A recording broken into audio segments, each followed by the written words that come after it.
عوام کے بیچ میں جانے کے قابل نہیں رہیں گے. دنیا میں کہیں بھی یہ بندہ کھل کے نہیں پھر سکتا قاضی فائد عیسیٰ. اور یہ جو باقی ریٹائر ہوں گے نا, یہ بھی پھر کے دکھا دیں دنیا میں کہیں کھل کر, تو میں مان جاؤں گا یہ کھل کر پھر رہے ہیں. ان کی حالت بہت بری ہوگی. جیسا کہ جنرل باجوہ ہے, ندیم انجم ہے, یہ لوگوں میں نہیں جا سکتے. میرا چیلنج ہے, آ جائے یورپ میں, امریکہ میں, ادھر برطانیہ میں, دنیا کے کسی بھی ملک میں آئے, کھل کر ذرا پبلک میں پھر کر دیکھیں پبلک ان کا بینڈ بجا دیتی. یہ جنرل فیض ہے, وہ بھی نہیں کھل کر پھر سکتا. اور جو موجودہ عدلیہ اور اسٹیبلشمنٹ پہ جو لوگ قابض ہیں, چاہے وہ جج ہیں یا جرنیل ہیں, مستقبل ان کا بھی اس سے مختلف نہیں ہوگا. یہ حقیقت ہے. یہ حقیقت ہے کہ اس سے مختلف ان کا مستقبل نہیں ہوگا. جو قاضی فائد عیسیٰ کے ساتھ ہو رہا ہے, باقیوں کے ساتھ بھی یہی ہوگا. اور دیکھیں, پاکستان میں آوے کا آوے ہی بگڑ گیا ہے. یہ میٹرک کے امتحان کے اندر جو پیپر آیا نا مطالعہ پاکستان کا, اس میں کلثوم نواز کا, شہباز شریف کا اور نون لیگی انہوں نے گھسا دیے بیچ میں پیپر میں. آپ اندازہ کریں کہ ایک خاندان کو خوش کرنے کے لیے اس کے افراد کو مطالعہ پاکستان کے پیپر میں گھسا دیا. اور بددیانت ترین لوگ ہیں یہ. انہوں نے پاکستان کو لوٹا ہے, پاکستان کو تباہ کیا ہے. یہ وہی لوگ ہیں جنہوں نے آئی پی پیز لا کر پاکستان میں لگائے, اور آج پورا پاکستان لوڈ شیڈنگ کی صورت میں عذاب بھگت رہا ہے. 4 گنا بل آپ کو آ رہے ہیں اور آپ بجلی خریدنے کے قابل نہیں رہے. کاسٹ آف پروڈکشن پاکستان میں بہت بڑھ گئی ہے. یہ وہی لوگ ہیں جو بددیانت ہیں, جنہوں نے پاکستان کے ساتھ کمیشنز اور کک بیکس لے کر بیڑا غرق کیا. ان کے نام مطالعہ پاکستان کے امتحانات کے اندر آ رہے ہیں. اندازہ کریں آپ, یہ قوم کے مجرم ہیں. اگر ایسے لوگوں کے نام آپ امتحانات میں ڈالیں گے یا نصاب کے اندر ڈالیں گے, تو پھر آپ طلبہ کی کیا تربیت کر رہے ہیں؟ آپ انہیں وہی بنا رہے ہیں جیسے یہ لوگ ہیں. یعنی ان لوگوں نے پاکستان کا بیڑا غرق کر دیا, اور اس کے بعد آپ ایسی ایک پوری نسل تیار کرنا چاہتے ہیں جن کے آئیڈیل یہ لوگ ہوں. ابھی سعد رسول صاحب نے بتایا کہ وہ ایک سکول میں گئے جہاں پہ مائی فیوریٹ لیڈر کے اوپر کچھ تقاریر وغیرہ ہو رہی تھی. انہوں نے بتایا کہ 3 بچوں نے قائد اعظم کے بارے میں, ایک نے نیلسن منڈیلا کے بارے میں, اور ایک آدھے نے کچھ اور کے بارے میں بولا, اور باقی سب بچوں نے عمران خان کو اپنا فیوریٹ لیڈر قرار دیا. یہ لگ بھگ 50 بچوں کی بات ہو رہی ہے. میں آپ کو بتاتا ہوں نا, آپ کہیں بھی چلے جائیں, اسکول بس واپس جا رہی ہوگی نا, یا اسکول سے چھٹی ہو, آپ اسکول کے باہر کھڑے ہو جائیں, پرائمری اسکول کے بچوں کے سامنے آپ اونچی آواز میں بولے نا کون بچائے گا پاکستان, تو آپ کو وہی پتا چل جائے گا کہ بچے کس کو اپنا لیڈر مانتے ہیں یا پاکستانی کس کو اپنا لیڈر مانتے ہیں. تو ناظرین, 19,000 میگا واٹ آج کی ہماری ڈیمانڈ ہے. میں آئی پی پیز کی بات کر رہا تھا, ذرا آ جائیں وہاں پہ. ہماری آج کی ڈیمانڈ ہے 19,000 میگا واٹ. 45,000 میگا واٹ کے قریب ہماری صلاحیت ہے, اور ہم بل جو ہے وہ صلاحیت کے مطابق دیتے ہیں. یعنی 2,000 ارب روپے سالانہ ہم ادا کرتے ہیں کیپیسٹی پیمنٹ کی بد میں. وہ بجلی جو ہم نہیں خریدتے, وہ بجلی جو بنتی نہیں, وہ بجلی جسے ہم استعمال ہی نہیں کرتے, اس کا ہم 2,000 ارب روپیہ سالانہ دیتے ہیں, جو وزیر اعظم کے بیٹے سے لے کر بہت بڑے بڑے لوگوں کو ملتے ہیں. بہت سارے لوگوں کے فرنٹ مین وہاں پہ بیٹھے ہیں, اسٹیبلشمنٹ سے جڑی کمپنیوں کو بھی یہ پیسہ ملتا ہے. ہم آج اپنی آدھی بجلی ان تھرمل پلانٹ سے بنا رہے ہیں جو فیول کے ذریعے سے بجلی بناتے ہیں. یعنی ہم نے سولر پہ توجہ نہیں دی, بہت کم دی, ہم نے پن بجلی پہ نہیں دی. ہم نے جو ایکچولی ہماری کیپیسٹی زیادہ ہونی چاہیے تھی, وہ ہونی چاہیے تھی پانی سے بجلی بنانے کی, لیکن ہم نے اس پہ کام ہی نہیں کیا. ہمیں ڈیمز بنانے چاہیے تھے. عمران خان صاحب بڑے عرصے کے بعد ڈیمز بنانا شروع ہوئے تھے. اس حکومت نے آنے کے بعد سارے منصوبے غرق کر دیے.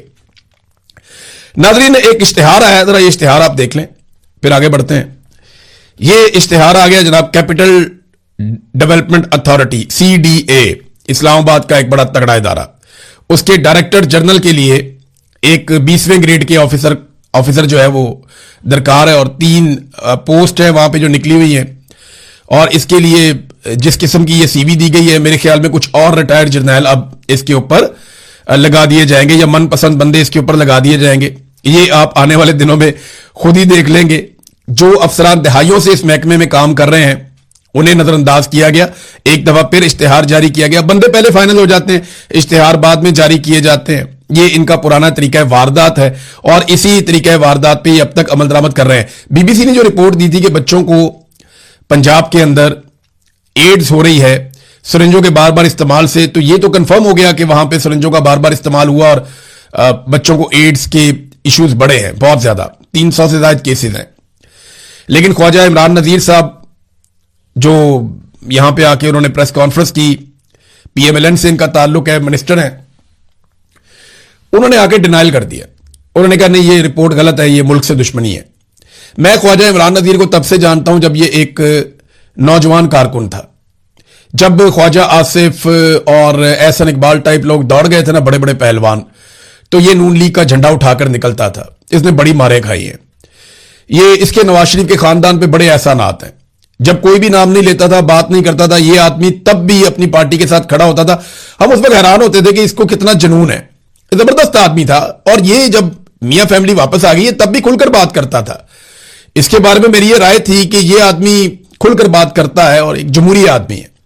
لیکن خواجہ عمران نذیر صاحب سے مجھے تھوڑی مایوسی ہوئی. انہیں یہ کہنا چاہیے تھا کہ ہم اس کی انکوائری کر رہے ہیں، جہاں غلطی ہوئی اس کو ٹھیک کریں گے. ہم میڈیا کا شکریہ ادا کرتے ہیں جس نے نشاندہی کی ہے، تو اس سے ان کے قد میں اضافہ ہوتا. وہ ڈینائل میں ہی چلے گئے. انہوں نے کہہ دیا جی یہ تو ملک سے دشمنی ہے. تو میرے خیال میں وزارت ملنے کے بعد یا حکومت میں آنے کے بعد بہت ساری چیزیں، میں نے کہا نا، طاقت کے ساتھ بدل جاتی ہیں، اور انسان شاید وہ سارا کچھ کرنے کے لیے مجبور ہو جاتا ہے جو اس کی شخصیت کا حصہ نہیں ہوتا. تو مجھے بڑا افسوس ہوا یہ دیکھ کر، بجائے اس کے کہ چیزوں کو ٹھیک کریں وہ الزامات لگا رہے ہیں. اب تک کے لیے اتنے. اپنا خیال رکھیے گا، اپنے چینل کا بھی اللہ حافظ. چلیے، یہ خبر آ گئی ہے کہ 4 بحری جہاز ایران کی بندرگاہوں سے نکلے اور انہوں نے امریکی ناکہ بندی کی جو لائن ہے اسے عبور کر لیا ہے. یعنی یہ واقعات بھی ہو رہے ہیں کہ امریکہ جہازوں کو واپس بھیج رہا ہے، اور یہ واقعات بھی ہو رہے ہیں کہ جہاز اس ناکہ بندی کی لائن کو عبور کر رہے ہیں. اس سے ایک بات ثابت ہوتی ہے کہ امریکہ ناکہ بندی کرنا ضرور چاہتا ہے، لیکن اس میں کوئی بڑی لڑائی نہیں لینا چاہ رہا یا جنگ بندی کی خلاف ورزی نہیں کرنا چاہ رہا. اور امریکہ کے دماغ میں یہ بات ہے کہ ہم نے جنگ بندی کو مستقل ابھی آگے لے کر چلنا ہے. یہ 4 جہاز کون سے تھے، کس کے تھے؟ اس میں 3 ایرانی فلیگ والے جہاز ہیں اور ایک روس کا، یعنی روس میں ایک جہاز رجسٹرڈ ہے. یہ آزرگون، آشکن 3 اور شبدس اور ٹیوا 4، یہ 4 جہاز ہیں جو چاروں گزر گئے ہیں اور انہوں نے امریکی ریڈ لائن کو عبور کیا ہے جہاں پہ امریکہ نے بلاکیج لگایا ہوا تھا. امریکہ اپنی عزت کی بحالی کے لیے بہت عجیب طریقے کی چیزیں کر رہا ہے. یعنی امریکنز کو فیس سیونگ لے کر دینی ہے، اور یہ رسپانسبلٹی زیادہ تر اس وقت پاکستان کے کندھوں پر پڑی ہوئی ہے، کیونکہ ایران پاکستان کے علاوہ کسی اور پر بھروسہ نہیں کر رہا. عرب ممالک کے ساتھ وہ بات چیت کر سکتا تھا، لیکن تقریباً تمام عرب ممالک کو اڈوں کے طور پہ استعمال کیا گیا ہے اور وہاں سے ایران کے اوپر حملے کیے گئے. اب وہ کیونکہ ان کی سرزمین استعمال ہو گئی ہے تو وہ اس میں شامل ہو نہیں سکتے. انڈیا کے ساتھ معاملہ اور ہے. ترکی کے اب امریکہ حق میں نہیں ہے، کیونکہ طیب اردگان کام تو کر دے گا ڈونلڈ ٹرمپ کا، لیکن طیب اردگان جوتے پالش نہیں کرے گا، اس کا رویہ ذرا سخت رہتا ہے. تو ایسے میں ڈونلڈ ٹرمپ کو تلاش تھی اس طرح کے ملک کی جس پہ ایران بھی انحصار کرے، ایران اس ملک پر بھروسہ کرے، اور دوسرا وہ ڈونلڈ ٹرمپ کے مکمل وفادار ہوں. تو پاکستانی حکمرانوں سے بہتر انہیں کوئی نہیں لگا. بہرحال امریکہ نے اب اپنی فیس سیونگ کے لیے عجیب کام کرنا شروع کر دیے. یہ خبر جو میں آپ کو سنا رہا ہوں اس سے آپ کو آئیڈیا ہو جائے گا کہ امریکہ کی اس وقت یا ڈونلڈ ٹرمپ کی حکومت کی صورتحال کیا ہے. پہلے ڈونلڈ ٹرمپ نے ایک سوال کروایا رپورٹر سے، یعنی رپورٹر نے ڈونلڈ ٹرمپ سے سوال کیا اور ایسا لگتا تھا جیسے وہ فرمائشی سوال ہے، جس طرح ڈونلڈ ٹرمپ نے ترکی بترکی اس کا جواب دیا. رپورٹر نے پوچھا کہ چائنا ایران کو ہتھیار فراہم کر رہا ہے، تو ٹرمپ نے کہا کہ چین کے لیے بہت برا ہوگا اگر وہ ایران کو ہتھیار فراہم کرے گا. تو یہ امریکہ نے الزام لگا دیا ایک خاص طریقے سے چائنا کے اوپر کہ وہ ایران کو ہتھیار فراہم کر رہا ہے. جب چین سے یہ سوال ہوا تو ان کی گورنمنٹ نے کہا جی ہم تو کوئی ہتھیار نہیں دے رہے یا ہم یہ کام نہیں کر رہے. یعنی وہ ایک سوال کے جواب میں انہوں نے بھی کہہ دیا جی ہم ہتھیار نہیں دے رہے ایران کو. تو اس کے بعد ٹرمپ نے سٹیٹمنٹ دے دیا کہ چین نے ایران کو ہتھیار فراہم نہ کرنے پر ہم سے اتفاق کر لیا. جبکہ اب چین کی جانب سے خبر آ رہی ہے ہماری تو ایسی کوئی بات ہی نہیں ہوئی امریکہ کے ساتھ، یا ہماری ایسی کوئی چیز طے ہی نہیں ہوئی امریکہ کے ساتھ. یہ تو خود ہی سے کہانی بناتے ہیں، خود ہی سوال کرتے ہیں، خود ہی جواب دیتے ہیں اور خود ہی بعد میں ہیرو بن جاتے ہیں. اب یہ والا طریقہ کار جو ہے اس کو اڈاپٹ کیا جا رہا ہے. یعنی پہلے الزام لگایا کہ یہ ہتھیار دے رہا ہے، انہوں نے کہا ہم کہاں دے رہے ہیں. ساتھ ہی کہا دیکھیں انہوں نے ہم سے اتفاق کر لیا، وہ ہمارے ساتھ کھڑے ہو گئے اور اب وہ ہتھیار نہیں دے رہے ایران کو. یہ طریقہ کار ہے اس وقت امریکہ کا فیس سیونگ کے لیے. سر توڑ کوشش کر رہی ہے پاکستان کی حکومت، پاکستان کا موجودہ رجیم جو ہے، فیلڈ مارشل عاصم منیر اور شہباز شریف کی کسی طرح بھاگ دوڑ ان کی جاری ہے. جنگ لڑنے والوں سے زیادہ صلح کرانے والے جو ہیں وہ سرگرم ہے اس وقت. اور یہ پوری کوشش کر رہے ہیں کسی طرح ڈونلڈ ٹرمپ کو اور امریکہ کو فیس سیونگ لے کر دی جائے. اگر اتنی محنت اور اتنی کوشش اگر یہ پاکستان کے لیے کرتے نا تو شاید پاکستان کو فائدہ ہو جاتا. جتنی خوشامد اور منت ترلا انہوں نے ڈونلڈ ٹرمپ کا کیا ہے نا, اس سے آدھا اگر یہ قیدی نمبر 804 کا کر لیتے تو آج پاکستان کے حالات بہتر ہوتے. لیکن پاکستان میں تو یہ پلوان بنے ہوئے ہیں. پاکستان کے اندر تو انہوں نے قبضہ کیا ہوا ہے. اس کو بھی مار, اس کو مار, اس کو اٹھا, اس کو جوتے مار, اس کو آنکھ نکال, اس کو جو ہے وہ یہ کر, اس کی آنکھ خراب کر دی, اس کا مذاق اڑاؤ. یہ پاکستان کے اندر تو بدماش بنے ہوئے ہیں اور پاکستان کے بعد ڈونلڈ ٹرمپ کی منت سماجت کر رہے ہیں. یہ موجودہ رجیم ایسے ہی کام کر رہا ہے. ہمیں دکھائی دے رہا ہے, ساری دنیا کو دکھائی دے رہا ہے.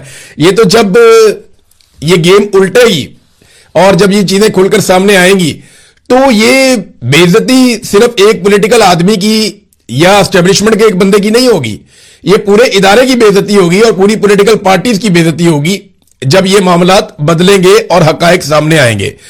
ایران نے ایک مرتبہ پھر وہی کہہ دیا جو میں آپ سے پچھلے ویلاگ میں بھی کہہ رہا تھا, اور میں بار بار آپ کو کہہ رہا ہوں کہ ایران کبھی بھی ایسی عارضی جنگ بندی کے حق میں نہیں رہے گا جہاں پہ چیزیں پینڈنگ کر دی جائے. ایران ونس فار آل یہ سارا معاملہ حل کرنا چاہے گا. اور اب ان کی جانب سے ایک سٹیٹمنٹ اور آ گیا ہے جس میں ایران کے ڈپٹی فارن منسٹر انہوں نے تہران سے ایک سٹیٹمنٹ جاری کیا اور انہوں نے کہا جی کہ تہران ریجیکٹ کرتا ہے کسی بھی قسم کی عارضی جنگ بندی کو, اور وہ یہ چاہتا ہے کہ کمپریہنسو قسم کی جنگ بندی ہو اکراس دا ریجن. پوری جو خطہ ہے اس کے اندر ایک زبردست مربوط اور مضبوط قسم کی جنگ بندی ہو اور مستقل جنگ بندی ہو, اور لبنان سے لے کر ریڈ سی تک, بحر احمر تک, یعنی ہر جگہ پہ جنگ بندی ہونی چاہیے. یعنی انہوں نے جب ریڈ سی وہ کہتے ہیں تو وہ حوثیوں کا کہتے ہیں, جب لبنان وہ کہتے ہیں تو وہ بات کرتے ہیں حزب اللہ کی, اور پھر بیچ میں حماس بھی آ جاتا ہے, اور ایران کی اپنی جنگ بندی تو ہو ہی رہی ہے. تو وہ ایک مستقل جنگ بندی چاہتے ہیں, عارضی بنیادوں پر چیزیں نہیں چاہتے. یعنی ایران کو اس بات کی گارنٹی چاہیے کہ آئندہ اسرائیل اس خطے میں مختلف مزاحمتی گروپوں کے اوپر بمباری نہیں کرے گا. اسرائیل جو ہے وہ غزہ پہ بمباری نہیں کرے گا, اسرائیل جو ہے وہ لبنان پہ بمباری نہیں کرے گا حزب اللہ پہ, اور حوثیوں کے اوپر بھی اٹیک نہیں کیا جائے گا. انہیں ایک مستقل جنگ بندی چاہیے جس کے لیے وہ آواز اٹھا رہے ہیں, اور وہ یہ کہتے ہیں کہ ہمیں اس کے علاوہ کچھ اور قبول نہیں ہے.